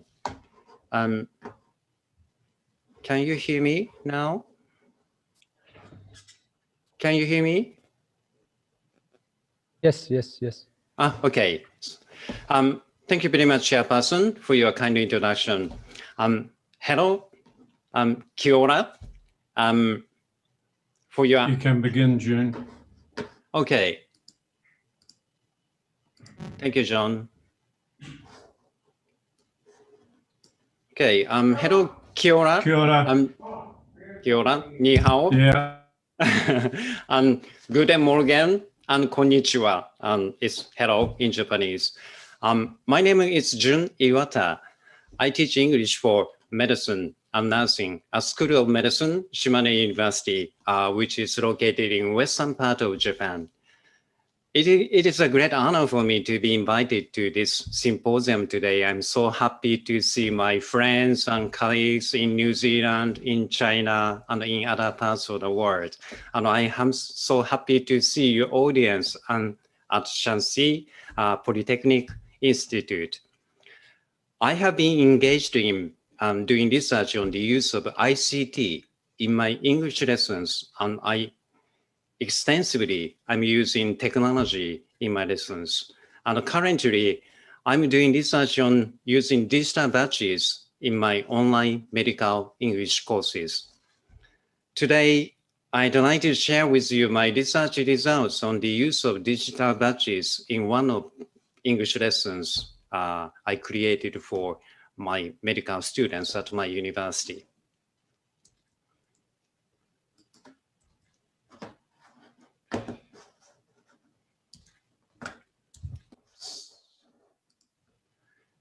Okay, I'm not sure whether you are familiar with term digital badges or not. Dr. John Clayton, he's one of the keynote speakers today.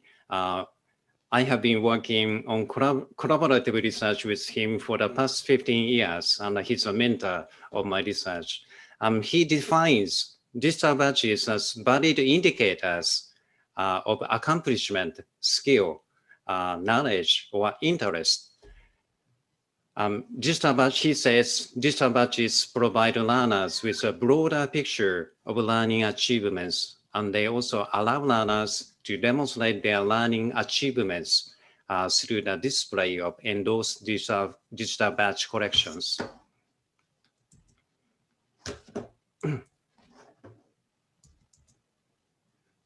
Okay. Now, let me show you an example of the use of digital badges by IBM, famous, one of leading IT companies in the US. IBM introduced digital badges for professional development in 2015. And since then, IBM has issued a variety of digital badges to acknowledge their employees' achievements or qualifications. Each IBM badge here shows specific skills or knowledge for computer systems. Once employees have successfully completed an online course, a digital badge is issued and displayed on their e-portfolio. Then they can show their badges to their colleagues or supervisors, and they can use these badges for their promotional purposes. Digital badges were firstly implemented in business, but they are now being increasingly used for a variety of e-learning courses in education. Here you can see a variety of badges issued by universities. As a teacher of medical English education, I got interested in using digital badges in my online English courses. I started to do research on the effective use of them. In my study, I hypothesized the use of digital badges would help students, firstly, confirm their achievements, secondly, engage with their courses available, and thirdly, participate autonomously in learning activities. Now let's look at details of the course. I applied the idea of digital badges in a medical English terminology course on Moodle, one of the famous learning management systems. I developed this course to help my first-year medical students review 1,000 basic medical terms. The reason why I developed this course is that building up medical terminology is very important for their medical study and for their future career as well. They are expected to read articles written in English. In the future, they need to communicate with their patients who are from other countries and who cannot speak Japanese. However, at a medical school, medical students usually feel overwhelmed by the amount of medical terminology, which originally comes from Latin and Greek. Please have a look at the terms for the major bones of the human body. Do you happen to know how many bones we have in our body?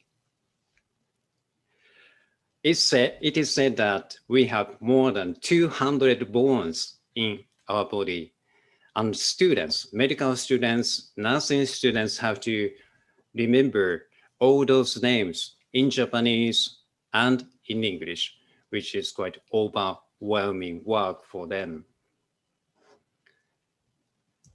Medical students learn terminology not only for bones, but also body parts, diseases, medical devices, and countless abbreviations frequently used in medical settings.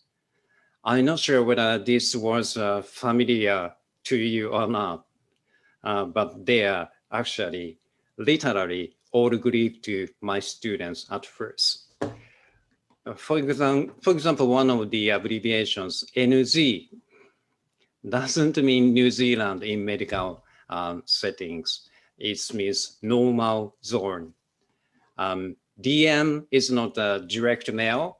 It means diabetes mellitus, one of the common symptoms or diseases. VS stands for vital signs. So many abbreviations they have to learn. So now let's go back to course details. This course consists of 13 sections such as body parts, symptoms, medical devices, and abbreviations. And each section includes 3 types of quizzes. For example, section 1 is a term of human body, external parts of a human body. This section consists of 3 types of quizzes: a multiple choice quiz, a matching quiz, and a spelling quiz.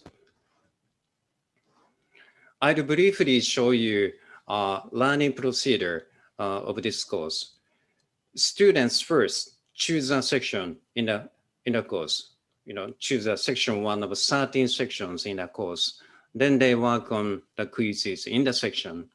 To pass each quiz, they have to meet the criteria we set. When students have successfully passed all the quizzes of each section, they are issued a section badge. when a student has earned all 13 section badges and passed the final test, which is quite a demanding test, they are issued a course badge. Earning this course badge means that students have successfully completed all the sessions in the course. And it also means that they are confident with the use of, terms of external parts of a human body.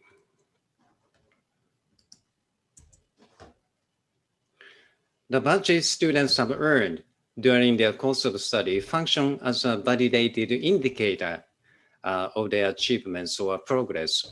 They are displayed in their portfolio or Moodle as shown here. And this badge is also shown on the top page of the course as well. I investigated students' perceptions for the course from 2016 to 2018.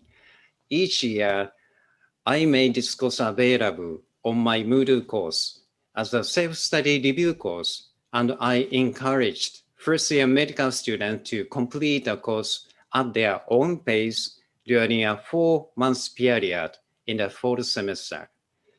And after students finish the course, I asked them to fill in an online questionnaire using a Likert scale regarding their use of the course.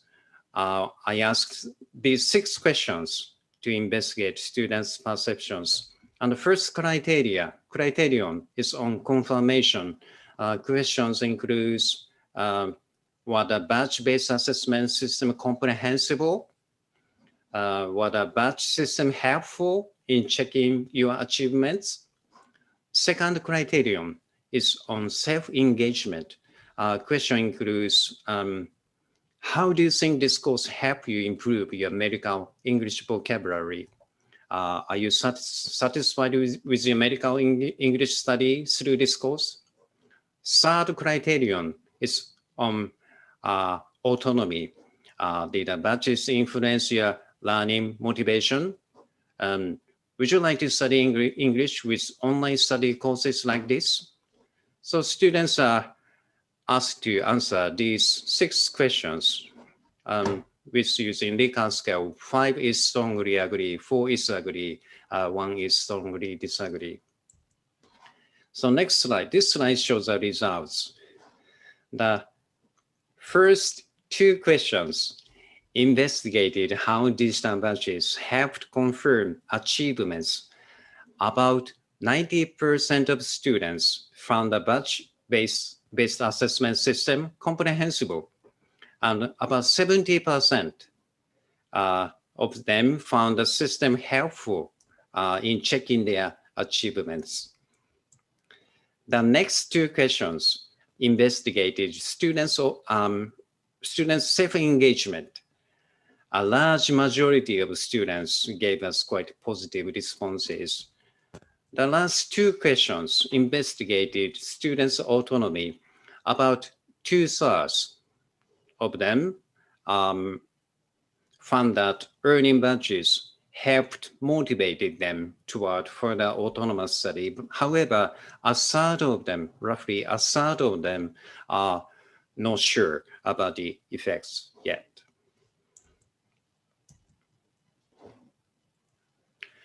We also asked a series of questions about the structure and design of the course.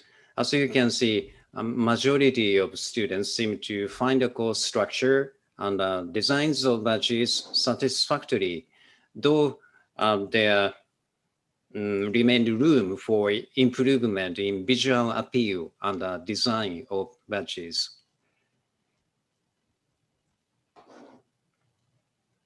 Here's some actual feedback from students. Many students found earning badges help them not only check their achievements, but also keep track of their progress. However, some feedback show that there's room for improvement in the display of the badges as well as for the badge design. One student gave us quite an interesting comment on this. This student said that the design of the badges, especially course badge, should be improved. The student would like to have a trophy instead of image of badges, because the trophy is more familiar to Japanese students, and which was quite interesting comment.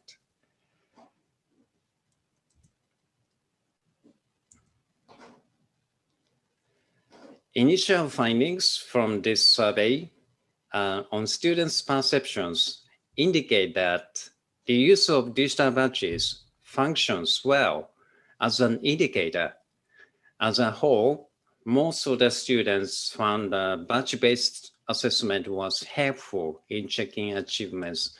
The data also show that the use of badges helped students' engagement in the course.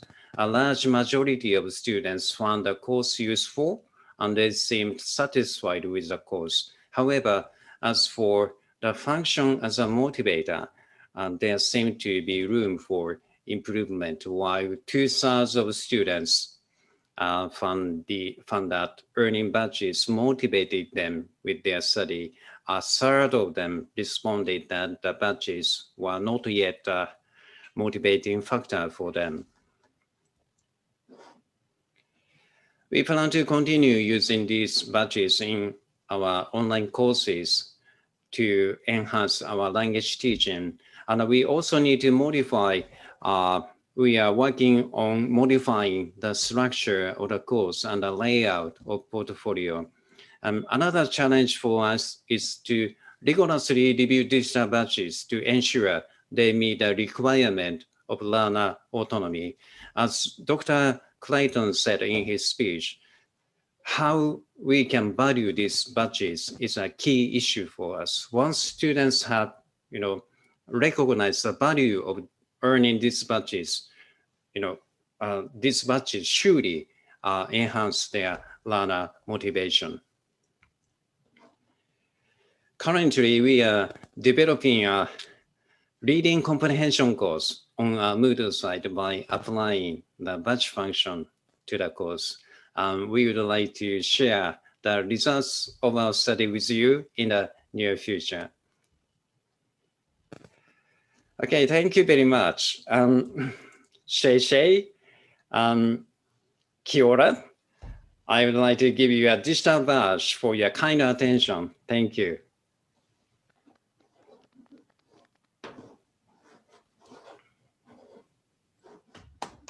好，感谢岩田纯教授的精彩分享。下来，我们有请萨麦尔·马俊达教授发言。萨麦尔·马俊达教授曾任联合国教科文组织国际职业教育与培训中心主任。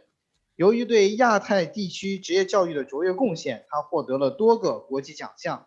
今天他交流的题目是新冠肺炎疫情期间如何实现职业教育的卓越发展。大家欢迎。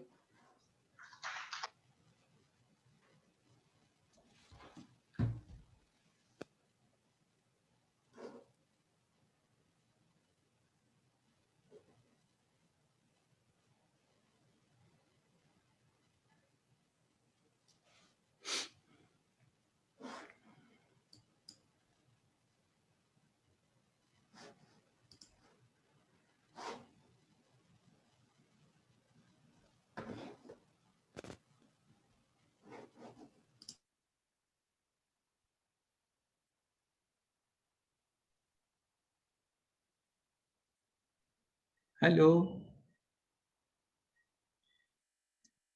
Hello, you need to unmute your microphone.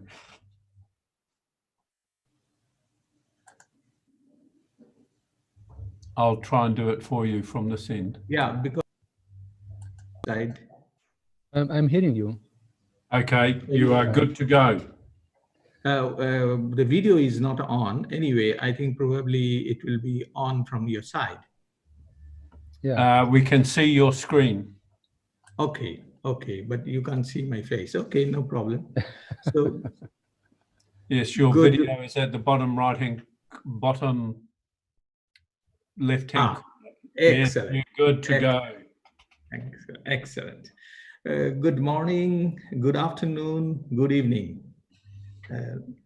Thank you very much for the kind invitation, particularly Professor John and Professor James. Thank you very much to invite me in such an important conference. It is indeed a great pleasure and honor for me to speak at the 220 this symposium, as it is going to be happen in a very challenging time. We are all aware that the society, the world, the country, the locality is passing through an unprecedented crisis due to the threat of global health pandemic. When the organizer requested me to speak on this occasion, as I was the head of UNESCO Univoc International Centers, to say some contemporary issue, I thought nothing is contemporary then to talk about COVID and also how pandemic is a great accelerator to new normal. The world is changing very fast, unbelievable. And during this pandemic, we have confronted with major crises, health crisis, learning crisis, economic crisis, mindset crisis. During this crisis, I think Tibet institution all over the world, it can be low income, it can be mid income, it can be high income, all kind of Tibet institution, many countries try to respond in innovative ways. Initially, it took a little bit of time. It was puzzled and do not know what to do. But slowly they geared up and saw that they'd taken up some kind of action, which we call a vocational excellence innovations. They took many innovative ways to fight out this crisis. That's why the title of my presentation is Vocational Excellence in the time of COVID. With this understanding, I thought, before I go into the detail, let me talk about what is excellence.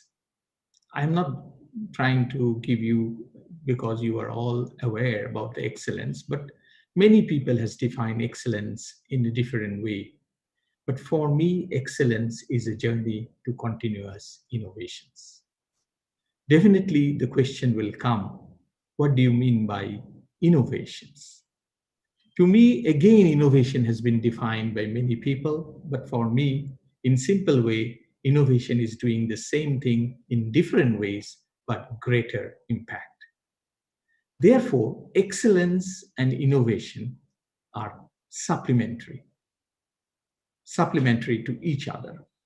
When we talk about innovation, we don't talk about only technological innovation, because many people confuse innovation only on the technological innovation. I agree with them that AI, digital transformation, convergent technology, lot of new technologies has come, which is the primary driver of innovation. But that is not all. We have social innovation, we have environmental innovation, we have organizational innovation, we have system innovation, we have applied innovations. So innovation is not only on one single track, it is a multidisciplinary track. When you aim for innovation, you will discover it is a moving target. That's why it is not only innovation, it is a continuous innovation.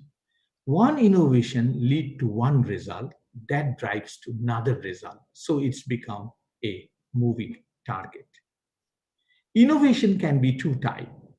One is science-based innovation, another is practice-based innovation. Science-based innovation, usually universities, people doing the research, but practice-based is from technical and vocational education and training, the skill department. We also said there is a top-down innovation and bottom-up innovation. Top-down innovations comes from the higher up and percolate downward, but bottom-up innovation is truly speaking from the ground they come in. When we look at this COVID-19, I was talking of the 4 major crises: the health crisis, learning crisis, economic crisis, and mindset crisis. All the 4 crises we talk, I will go into detail. You will see that how innovation played to combat this one. So all the above crises poses different challenges and required innovative solutions. Let's look first to the health crisis.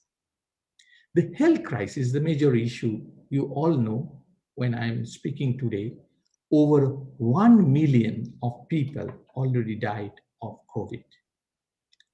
UNICEF has done a study. By this year, they have estimated that 2.2 billion surgical masks, 1.1 billion gloves, 13 million goggles, 8.5 million shields, and PPE shortage they have prepared. And for the, at the initial period, worldwide majority health workers was at a risk and lost their life just there was no PPE. The simple reason the supply chain was disrupted and country has a shortage of all this.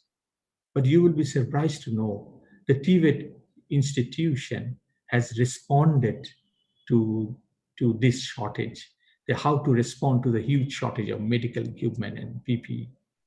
They came up with the innovative solutions, TVET institution. Some institution use 3D printer to come up with innovative solutions. They use science and technology to prepare face shield, test kits, portable ultrasound devices, ventilators, multiple stage ventilators, and so many. I was surprised to see a TVET institution never gone for such kind of venture was forced or compelled to do so because humanity in crisis. And they came up with a smartphone, take a photographs on your chest, analyze the data, use the AI and big data technique, they compared and came up with different kind of indicators, which is done by TVET institutions. So these are basically we call innovation that they have called bottom-up innovation. There are many test kits has come up now, which has done by TVET institution, which is easy to do the testing and giving you the result. What lesson we have learned from it? The first lesson was the workshop in a technical school is not just for training purpose. It can have a production school concept. So in the crisis period, many workshop was turned into a production school with small and medium scale industry. Particularly it happens in developing country of Asia, Africa, Latin America, and they came up with some kind of assistance to this shortage. The second one is to promote public-private community partnership that has been done, and that was one of the keys way we can see how they have made the challenge. After health crisis, I like to talk about learning crisis. Why there is a learning crisis? What was the issue? Because pandemic has not only have a health issue because of the lockdown. The face-to-face school was all closed. You will be surprised to know that 1.54 billion learner in 188 countries was out of school during this lockdown period, which is a very big number. Then the question came, how to bridge this sudden interruption in learning? Do you have any formula? You have to see that what condition need to be created in countries where technological innovations these are lacking. How TVET delivery system must change. So it was like a situation like this. Many countries was not taking digital transformation that seriously in developing country. But suddenly somebody has pushed them into a pond and they are forced to drive on water. and they want to survive, and they throw their hands and alls and try to survive. And that's why it's called pandemic is a very good accelerators. And they came up with a very new kind of solutions. The solutions are many countries, Tibet institution in the developing country follow a mix of technology. Mix of technology means they don't have sophisticated LMS, they don't have adaptive or learning, they don't have equipment for modeling simulation, they are not good at 3D modeling course programs, but they have like Zoom, like Microsoft Team, like a lot of conferencing. They combine with WhatsApp, with communication. They came up with new own way that a mix of technology they started to use. It was very sure that it was only a starting point. These are not ideal situation, but this innovation helps the country to combat the situation in own way. So public-private partnership providing digital platform is a great lesson. So many company, as we are talking, like this Zoom has transformed the whole thing so fast, unbelievable changes has happened. This is not only for this Zoom, we have seen Microsoft Team, we have seen Google Meet everywhere in this crisis, and compel them to come up with a user-friendly module and other, and also delivery through public and mass media. The third one that is we are talking about is the economic crisis. What is the issue? How to prepare the Tibet for huge economic crisis because of the lockdown. Country-wise country, it is very, almost majority of the countries are negative growth rate. Very few countries has the positive growth rate. There's with growing unemployment and extreme poverty everywhere. There is a migrant, job lost. So what is the solution? Tibet institution has to play an important role here. The role is skill will play an important role in economic revival. The issue is upskilling, reskilling program on local needs. We need to have a clear cut to understand some skill set in immediately will be in difficulty, but some skill set has high demand, like healthcare, green technology, digital transformation, agriculture, food security, hygiene. You can go on this list. There is a huge shortage of manpower here. But when you look at tourism, travel tourism, aviation, transportation, manufacturing, there is a difficulties. So what we need to do, we need to have an upskilling and reskilling program to meet the shortage of the skill. So therewise, healthcare, pandemic, food security, agriculture, disaster management, green Tibet, all on the prime timeline. What lesson we have learned? Healthcare workers, digital manpower will be in huge shortage, and we need to have to prepare ourselves to the transformation of digital era and the green era. These two transformations will decide the future of the country and the future of the world. The next, we will talk about mindset crisis. In my opinion, this is the real biggest crisis we have. Last century, development agenda in the past has very limited attention to social and environmental dimension. We have talked about economic dimension. Always we are talking of productivity per minute, profit. Profit is not bad, but you cannot ignore in lieu of social and environmental dimension. Whenever you are coming with any technology, it must adhere to social and environmental dimension. As because we have not given due attention, that's why we are facing a lot of this kind of problem, which will never reduce, rather it will be changed if we don't reset our innovative ideas of post-COVID scenario. We need to seriously talk about now a change we have to do to sustainable development, biodiversity, inclusive growth, healthcare, life skill, values, and peace education. These are the new directions that we need to follow for the post-COVID and the new normal. We don't know where the world finally will set in, but if you ignore biodiversity, if you ignore sustainable development, health, life scale, then whatever technology we can do, it will have a only short-term, impact. There will be no long-term impact. So that's why the lesson line is enhanced Tibet agenda, greening and entrepreneurial learning will be the major issue, and digital transformation we have to take into account. We need to think we should have a new world, new ways of thinking, and we need to work with the way we need to change the way we think and act, and we need to sustainable production, sustainable consumption, waste, segregation, circular economy. These are all new thoughts we have to given into, because humanity is in crisis. You cannot come up with a solution non-human. Humanizing the whole technology will be the critical factor that we have to take into consideration. What will be the trigger of vocational excellence then in the post-COVID period? What thing will trigger?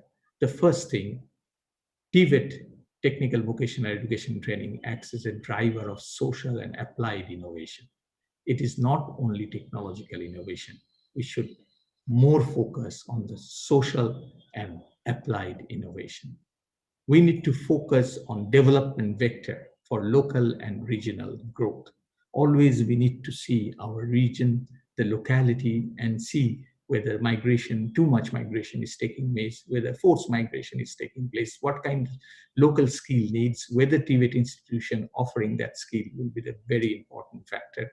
And the last one, TVET as a initiator to create a culture of bottom-up innovation and excellence.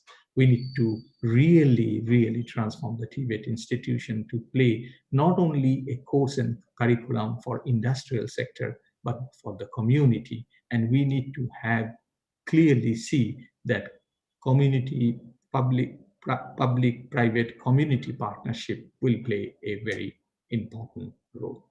So that will change in one way. We call it like TVET institutions are contributing to innovation, employability, and social cohesion.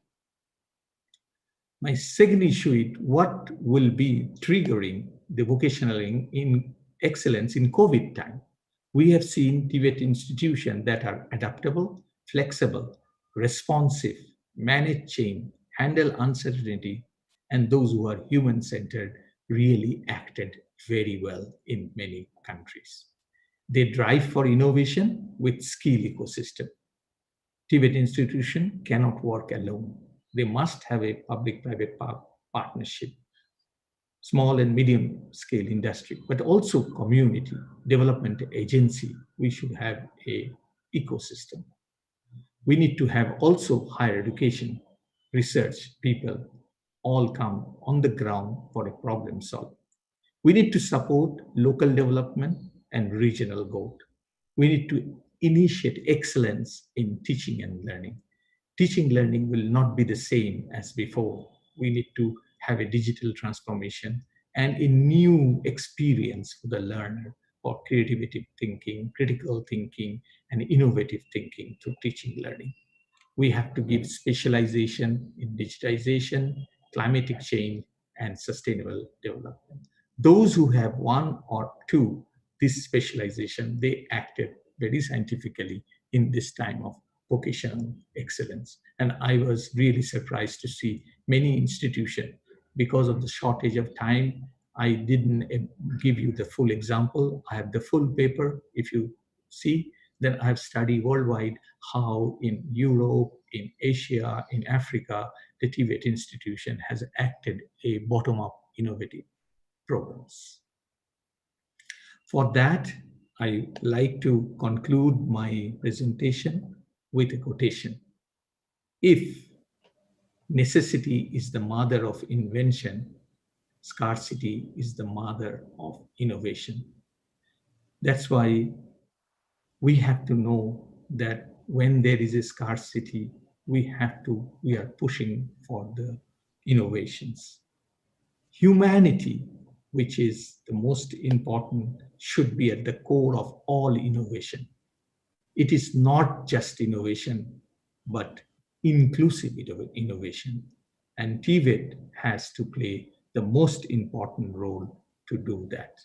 So I really thank you all to organize this symposium and came up with this idea. Let's all put together and make a community networking partnership to address this challenge. Thank you.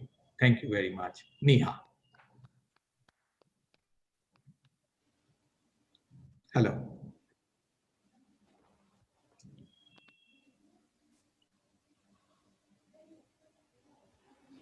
感谢萨麦尔马俊达教授的精彩交流。下面最后一个，我们有请我们的老朋友凯尔费德勒博士发言。凯尔费德勒博士是德国 BSK 国际教育机构执行总裁。今天他交流的题目是中德职业教育合作的历史、现在和未来，如何促进高质量的职业发展。大家欢迎。